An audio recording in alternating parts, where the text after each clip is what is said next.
Sí, ahora. Les estaba diciendo que ayer estábamos explicando el problema de manivela biela corredera, que es el último, o sea, el último de los tres mecanismos que normalmente vamos a utilizar. Y habíamos planteado la primera ecuación, que era la ecuación de la aceleración del punto C mirado desde el punto A.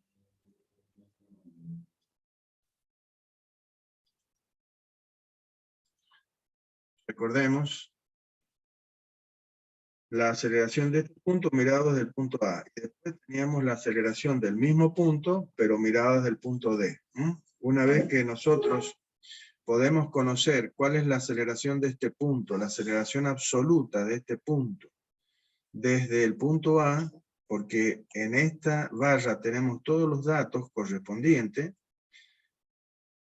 vamos a usar a ese mismo punto para mirarlo, pero desde el punto D. Esto me va a permitir plantear una nueva ecuación que me va a dar la posibilidad de encontrar la velocidad angular de la barra balancín y la velocidad de la corredera sobre la barra balancín.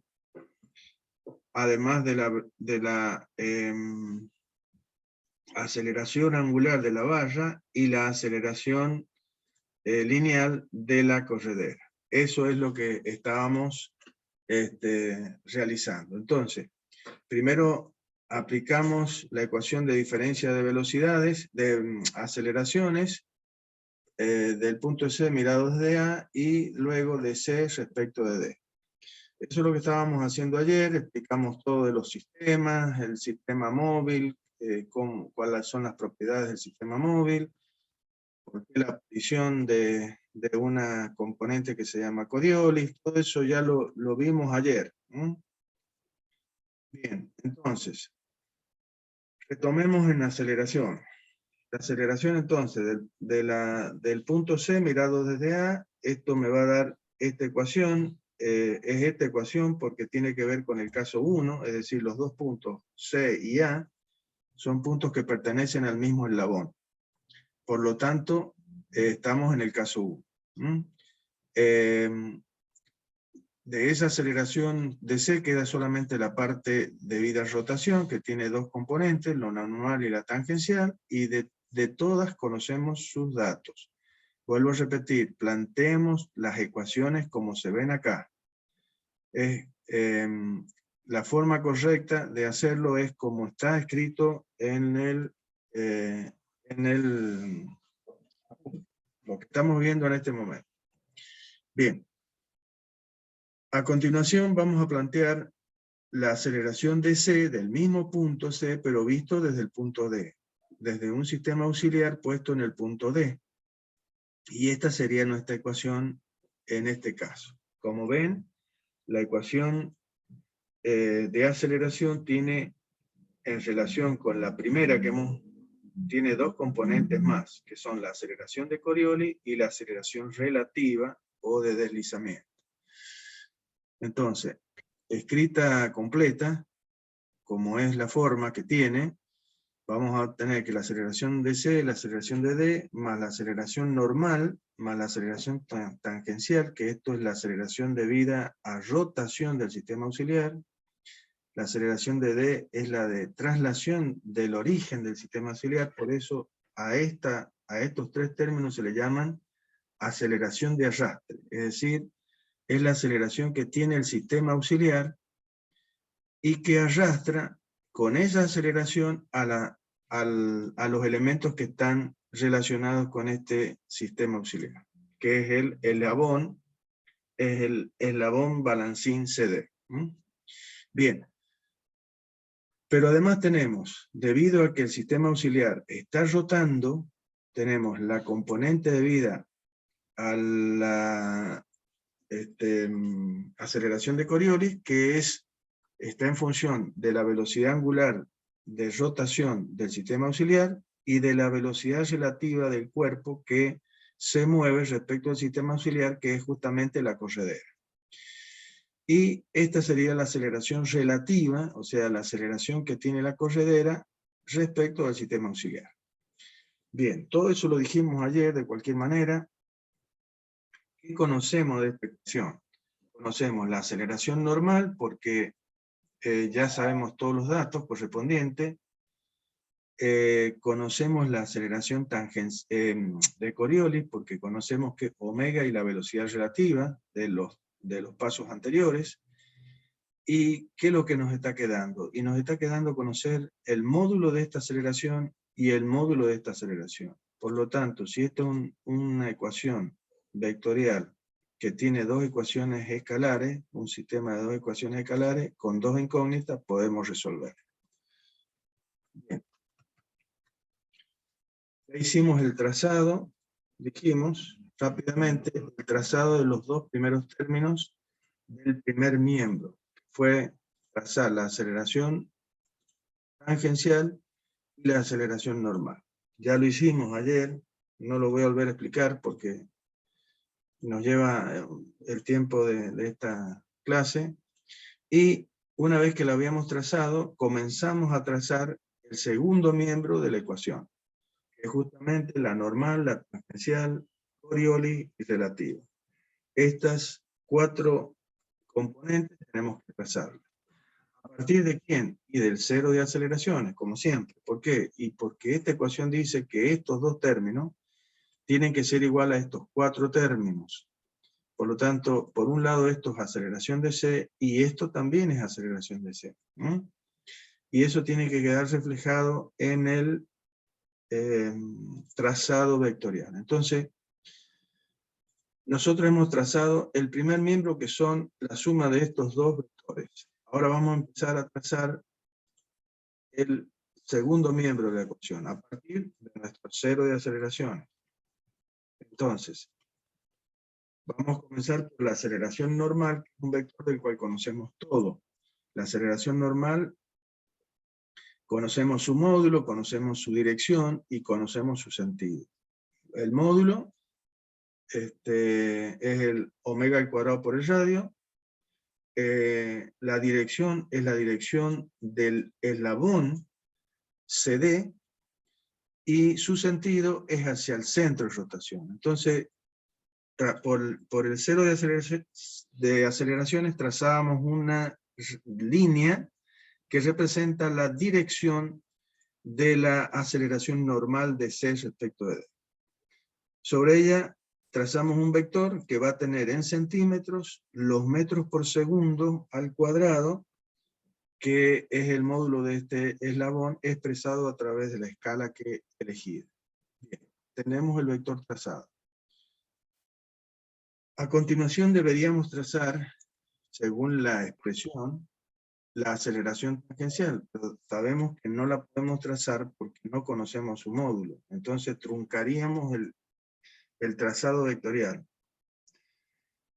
Por lo tanto, la vamos a dejar de lado y vamos a trazar la aceleración de Coriolis.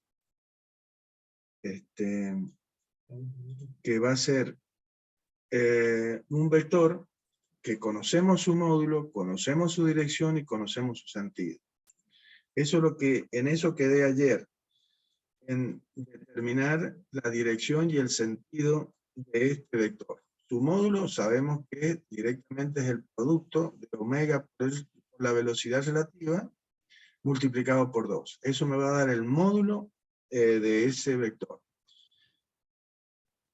Ahora, la aceleración de Coriolis es un vector que surge del producto vectorial de dos vectores, que son la velocidad angular y la velocidad relativa. Por lo tanto, esos tres vectores son perpendiculares entre sí. Esto es lo mismo que la ecuación de velocidad lineal, que es omega por el radio, donde esos tres vectores son perpendiculares entre sí. O sea que vamos a usar el mismo concepto. Entonces, así como la velocidad siempre es perpendicular al radio en el plano, porque omega siempre es perpendicular al plano, en este caso, la aceleración de Coriolis también será un vector que será perpendicular al vector velocidad relativa. ¿Por qué? Porque omega siempre es perpendicular al plano. Entonces, en el plano, la aceleración de Coriolis, la dirección de la aceleración de Coriolis y la dirección del vector velocidad relativo van a ser perpendiculares entre sí. Eso no se lo deben olvidar jamás, ¿sí? Y esto es por el producto vectorial. Ya saben entonces que siempre, si ustedes conocen la dirección de la velocidad relativa, entonces conocen la dirección de la aceleración de Coriolis. Siempre va a ser perpendicular. Ahora, el sentido va a surgir de la solución del producto vectorial de omega por la velocidad. Y eso también usamos el mismo concepto que cuando hacíamos con velocidad igual a omega por el radio. ¿Qué tenemos que tener? ¿Qué tenemos que conocer para poder encontrar el sentido? Y tenemos que conocer cuál es el sentido de omega y cuál es el sentido de la velocidad relativa. Eso lo tenemos en el trazado anterior de velocidad. Entonces, si ustedes ven, omega es un vector que hace que la barra CD, esta barra CD, cuando esta barra AC está girando en sentido antihorario, la CD también gira en sentido antihorario, porque el omega, el vector velocidad, aplicado en este punto, el omega debido a la rotación de la barra, es un vector que está aplicado en este punto C y hacia abajo. Entonces el omega es también horario, por lo tanto es negativo. Eso sería un vector que es entrante al plano del dibujo, al plano de la pantalla sería un vector que estaría colocado acá o donde sea, porque omega es un vector que se desliza, es aplicado en cualquier punto, como ya sabemos, pero sería un vector que sería entrante al plano de la pantalla. Y la velocidad relativa, ¿cómo es? La velocidad relativa es un vector que está hacia la derecha. Entonces, si ustedes hacen el producto vectorial de omega, que es un vector que va hacia adentro de la pantalla, con la velocidad relativa, entonces ustedes tendrían que llevar el vector velocidad angular sobre el vector velocidad relativa. Por lo tanto, los 4 dedos de la mano mueven al vector omega sobre el vector velocidad. Y el dedo pulgar les indica el sentido de la aceleración de Coriolis. ¿Sí? La otra manera de hacerlo es que ustedes podés hacerme un puntito y eso. Denme un segundo, por favor.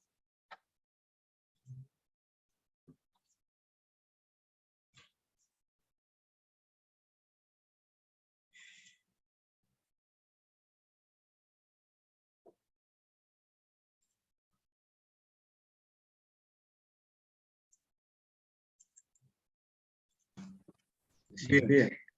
Entonces, vamos a graficar cómo sería el vector omega. Sería un vector que sería una crucecita en el plano. Eso indicaría que es un vector que es entrante a la pantalla. Eso significa que el sentido de rotación, hacerle un circulito con una... El sentido de rotación de la barra es horaria. Así. Bien. Y en el mismo punto, la misma crucecita, tenemos al vector velocidad. Velocidad como está indicado acá, con su dirección y sentido. Bien. Entonces, ¿cómo leeríamos el producto vectorial de omega por la velocidad? Para que nos dé el sentido de la aceleración de Coriolis, o sea, este producto vectorial que tenemos acá. Entonces, esto dice que el sentido y la dirección, las dos cosas, de la aceleración de Coriolis va a surgir al hacer rotar el vector velocidad relativo 90 grados en el sentido que indica omega. Entonces, si ustedes tienen el vector velocidad que ha resultado hacia la derecha, y omega es una velocidad angular que es horaria, por lo tanto el vector velocidad rotará 90 grados en el sentido que indica omega, y estará en ese sentido. Eso es lo que es la otra manera de hacerlo más simple también. Lo que les había explicado yo es que el vector que acá está representado con una cruz y que el vector está hacia adentro de la pantalla, ustedes lo traen hacia el vector verde, que es el vector velocidad relativo, con los 4 dedos de la mano. Y el pulgar va a estar indicando hacia abajo cuando hagan eso. Bien. La forma más simple que a mí me parece es usar el hecho de que el vector velocidad debe girar 90 grados, velocidad relativo, debe girar 90 grados en el sentido que indica omega. Bien, es la gráfica que hemos hecho ahí en el costado. Entonces, vamos a trazar la aceleración de Coriolis con dirección y sentido. Entonces, donde termina la aceleración normal, por ahí vamos a trazar una dirección que va a representar la dirección de la aceleración de Coriolis. Que ¿cómo resultó? Resultó una línea que va a ser vertical, ¿sí? Es esta que tenemos acá, ¿cierto? Como sé, su sentido dio hacia abajo, y C su módulo, por lo tanto vamos a representar a partir de donde termina la aceleración normal de CD, de la barra CD, vamos a representar a este vector de aceleración de Coriolis con un módulo en centímetros, dado por los metros por segundo que hemos obtenido al multiplicar omega por la velocidad y por 2. Y nos da este vector. Bien. ¿Qué nos quedó? Un polígono en el cual tengo dos flechas, dos vectores, y tengo, ¿qué más en la ecuación? En la ecuación tengo dos términos, que son la aceleración tangencial y la aceleración relativa, de las cuales conozco, ¿qué cosa? Sus direcciones. No conozco sus módulos, pero sí conozco sus direcciones. Por lo tanto, ¿qué debo hacer? Para cerrar mi polígono. Y directamente, como tengo dos puntos y tengo dos líneas, o sea, dos rectas de acción, al trazar estas dos últimas rectas, por cada uno de los extremos de estos vectores, vamos a cerrar el polígono y con esto la solución de mi problema. ¿Cuál es la que trazo primero? O sea, ¿cuál es la que trazo por este extremo y cuál es la que trazo por este extremo? Cualquiera de las dos, la que ustedes se les ocurra. El único tema es que, como hay dos maneras de hacerlo, una es una manera que queda abierto el polígono y en otro queda, digamos, que el trazado se superpone. ¿Qué quiero decir con esto? Miren, fíjense, si nosotros trazamos por el extremo de la aceleración de Coriolis, trazamos la aceleración relativa, la aceleración relativa tiene la dirección ¿de quién? De la barra, o sea, va a ser paralela ¿a quién? A la aceleración normal en el trazado vectorial. Entonces ustedes lo único que tienen que hacer, a partir de donde termina la aceleración de Coriolis, trazar una recta con la dirección de la aceleración relativa, o sea, de este término, de la aceleración relativa o aceleración de deslizamiento. Por este extremo. Bien, ahí lo tienen trazado. Ahí lo hemos trazado. Y entonces, ¿qué nos quedaría? Trazar por el otro extremo la aceleración tangencial. ¿Cómo es la aceleración tangencial? Y es un vector que es perpendicular a la barra, CD.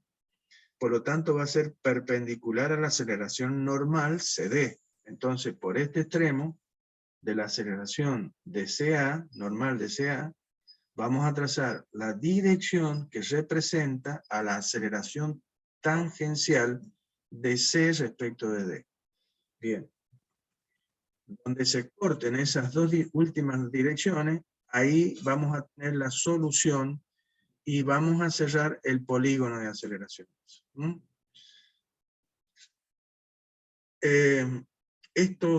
Estos segmentos que hemos obtenido van a definir los módulos de la aceleración relativa y de la aceleración tangencial.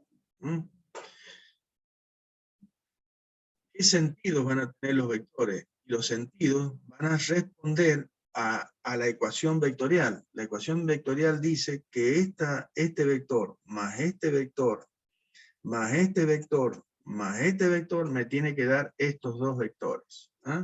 Eso lo dice la ecuación a la que llegamos. ¿Sí? Y nosotros tenemos que respetar esta ecuación. ¿Sí?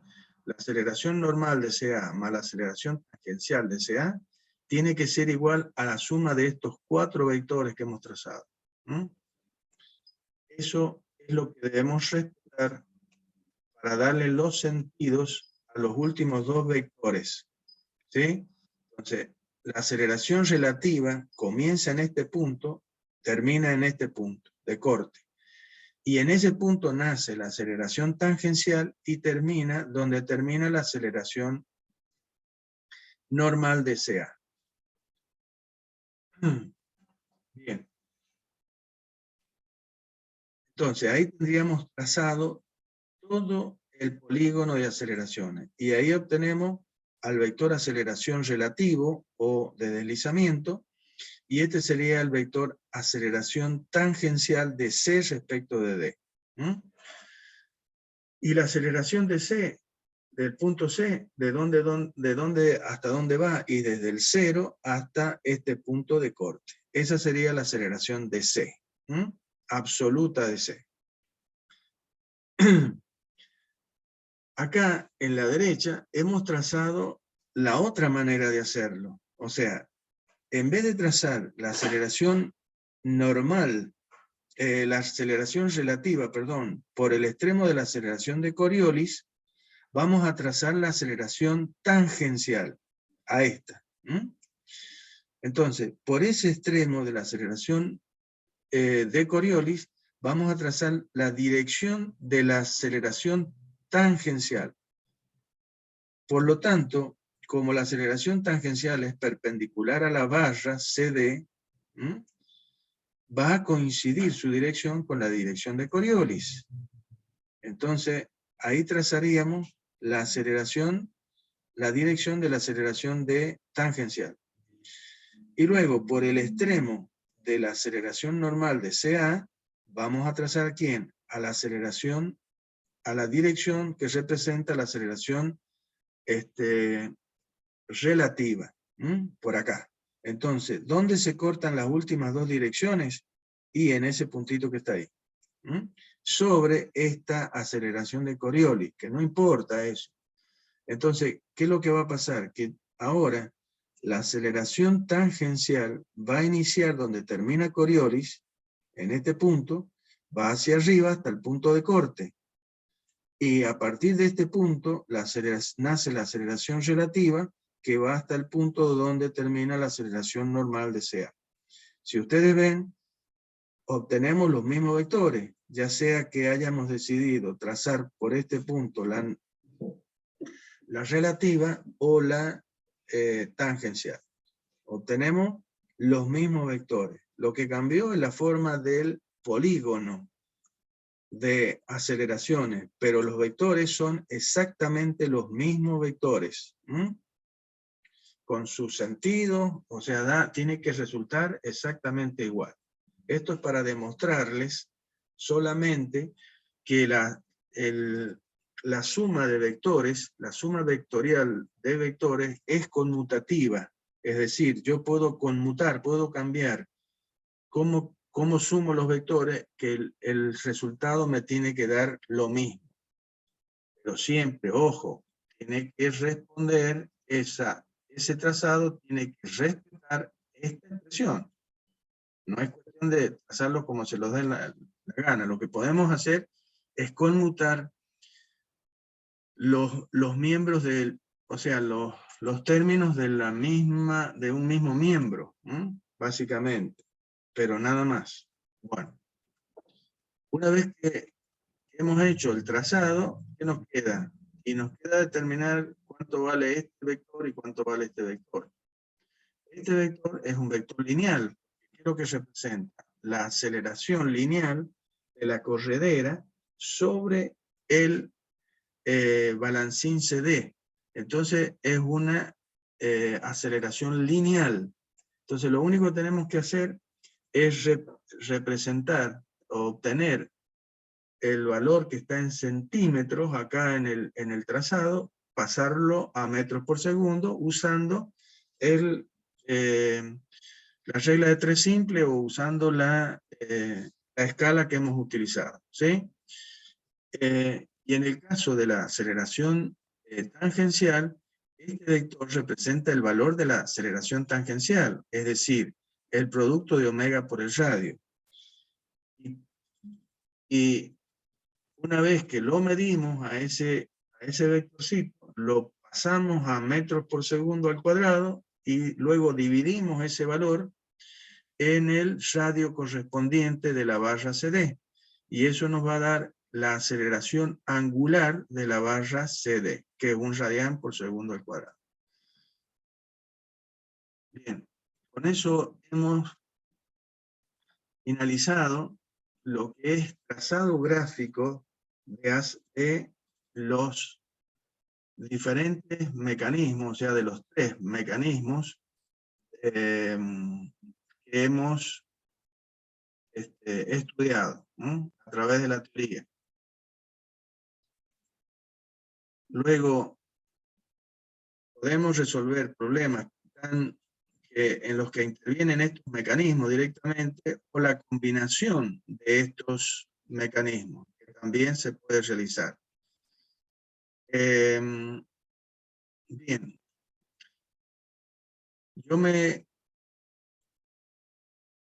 Yo salté el tema de la resolución de los problemas, los 3 problemas. Aquí comienza la resolución gráfica. Resolución gráfica de los 3 problemas. Pero anteriormente están los mismos 3 problemas resueltos en forma analítica. Yo les voy a explicar uno, porque básicamente esto es lo mismo, digamos, la misma receta. Es la misma receta, digamos así, para todos los mecanismos, ¿sí? Y inclusive ya esto lo expliqué cuando realizamos, cuando estuvimos estudiando la teoría de mecánica racional y mecanismo y resolvimos un problema que era básicamente una barra que se movía sobre dos planos inclinados. Resolvimos esa situación de forma analítica. Es básicamente lo mismo. Nada más que ahora acá vamos a tener no una barra, sino vamos a tener 3 barras. Por eso es que vamos a explicar uno y el más complicado, en todo caso, para que de esa manera les resulte más sencillo el otro. Bien, vamos a el mecanismo de cuadrilátero articulado. Se trata del mismo cuadrilátero articulado, ¿sí?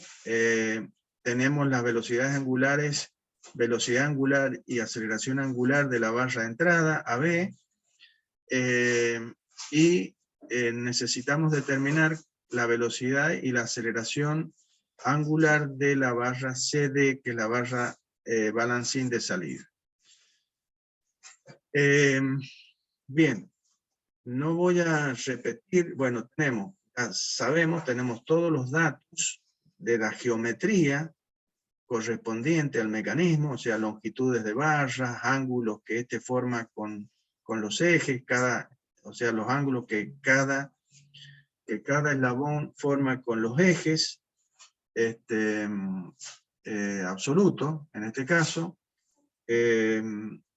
y por supuesto, desde el punto de vista cinemático, conocemos la velocidad angular y la aceleración angular de entrada de la barra B. ¿Por qué? Y porque este es un sistema que tiene un grado de libertad. Bien.